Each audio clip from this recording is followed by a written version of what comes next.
அல்லாஹுடைய பெயர்கள் பண்புகளுடைய பாடத்தில் இன்று நாம் பார்க்க இருக்கின்ற அல்லாஹுடைய பெயர்கள் பண்புகளில் ஒன்று அல் ஹாஃபித் அல் ஹஃபீத்.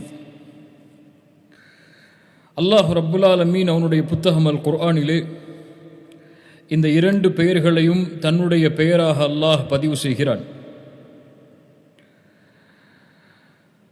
சூரா ஹூதுடைய 57வது வசனத்தில் அல்லாஹ் சொல்கிறான், இன்ன ரப்பி அலா குல்லி ஷைஇன் ஹஃபீத். என்னுடைய இறைவன் நிச்சயமாக எல்லாவற்றிற்கும் ஹஃபீதாக இருக்கிறான் என்று அல்லாஹ் சொல்கின்றான்.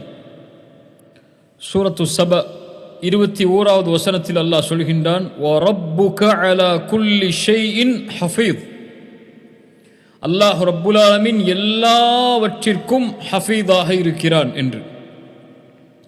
சூரத்து ஷூரா 6வது வசனத்தில் அல்லாஹ் ரப்புல் ஆலமீன் சொல்கிறான், அல்லாஹு ஹஃபீதுன் அலைஹிம். அல்லாஹ் ரப்புல் ஆலமீன் சொல்கிறான் சூரத்து ஷூராவுடைய 6வது வசனத்தில், அல்லாஹு ஹஃபீதுன் அலைஹிம், அவர்களுக்கு அல்லாஹ் ஹஃபீதாக இருக்கிறான் என்று. ஹாஃபித் என்ற அல்லாஹுடைய பெயரை அல்லாஹ் ரப்புல் ஆலமீன் சூரா யூசுஃபுடைய 64வது வசனத்தில் அல்லாஹ் சொல்கிறான், ஃபல்லாஹு கைருன் ஹாஃபிதா. அல்லாஹ் ஹாஃபித்களில் சிறந்தவன், வஹுவ அர்ஹமுர் ரஹீமீன் என்று அல்லாஹ் ரப்புல் ஆலமீன் ஹாஃபித் என்ற பெயரை அல்லாஹ் பதிவு செய்கிறான். அல் ஹஃபீத் குர்ஆனிலே 3 இடங்களில் அல்லாஹ் ரப்புல் ஆலமீன் பதிவு செய்கிறான். அல் ஹாஃபித் என்ற வார்த்தையில் ஒரே இடத்தில் அல்லாஹ் ரப்புல் ஆலமீன் குர்ஆனிலே பதிவு செய்கிறான். அல் ஹஃபீத் அல் ஹாஃபித் என்றால் என்ன? இந்த இரண்டும் வார்த்தையாலும் மொழியாலும் ஒன்றோடு ஒன்று இணைந்தது.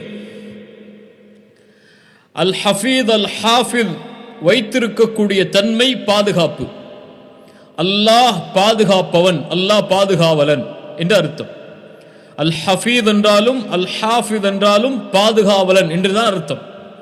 ஆனால் ஹாஃபிதுடைய மேன்மையான சொல்தான் அல் ஹஃபீத்.